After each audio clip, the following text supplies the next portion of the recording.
Hello viewers, my name is Miss Peace Chinedu Ezengbado, known as Child of Grace. I'm here with my fellow sisters and they are Miss Precious Chinedu Ezengbado, known as Child of Grace. Miss Pekoya Chinedu Ezengbado, known as Child of Grace. Miss Blessing Chinedu Ezengbado, known as Child of Grace. we are generally known as the children of grace. Today we want to talk briefly on fasting and prayer. As we all know, fasting can be defined as a state of abstaining from food or drinks, while fasting and prayer can be defined as a state of abstaining from food and drink in combination with prayer. Fasting and prayer is very necessary in our life as a child of God, just as felt in the practical life of Jesus in the book of Matthew chapter 4. But unfortunately, most people don't know the power of fasting and prayer. That is why we are here to talk about it.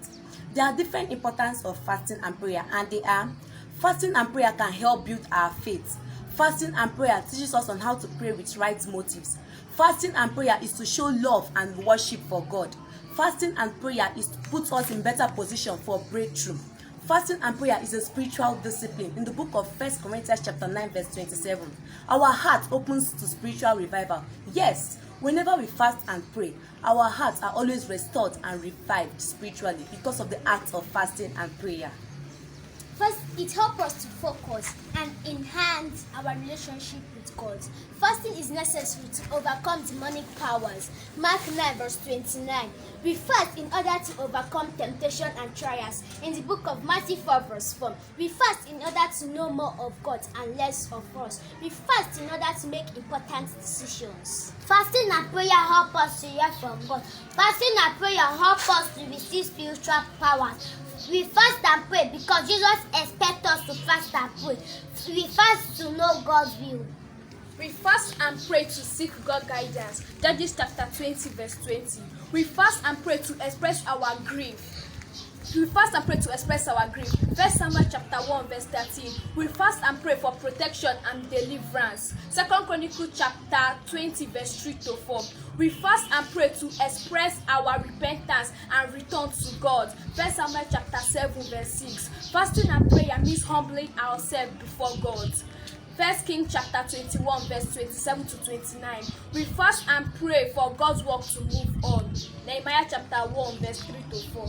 Few out of the numerous biblical quotes of fasting and prayer. In the book of Luke chapter 2 verse 37, the Bible understand that there was a prophetess who was a widow, and her name was Anna. She was barren for 7 years and was now 84. The Bible made us understand that she never departed from the temple. She day and night she worshipped God and fasted and prayed. In the book of Judges chapter 20 verse 26, the Bible made us understand that the children of Israel went to Bethel. They mourned, they fasted and prayed, and God granted their requests. As for me, in the book of Joel chapter 2 verse 12, it says, "And therefore I say to you, turn ye to me with all your heart, and with fasting, and with mourning, and with weeping." In the book of Acts of Apostles chapter 14 verse 23, it says, "Therefore when they have occurred their elders in every church, and have fasted with prayer, and their commands on who that believe." Mark 9 verse 29 says, "So he said to them, the kids can come out by nothing but by fasting and prayer." That place is trying to tell us that fasting and prayer help us to receive spiritual powers and overcome demonic powers.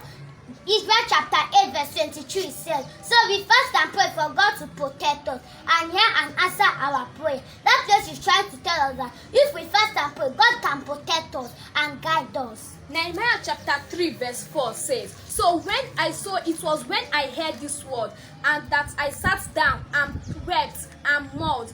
I was fasting and praying before the God of heaven." In Matthew chapter 4 verse 2 says, "And when he has fasted for 40 days and 40 nights, afterward he was hungry." In summary, if you have anything related to what we have just said today, I advise you to try the power of fasting and prayer.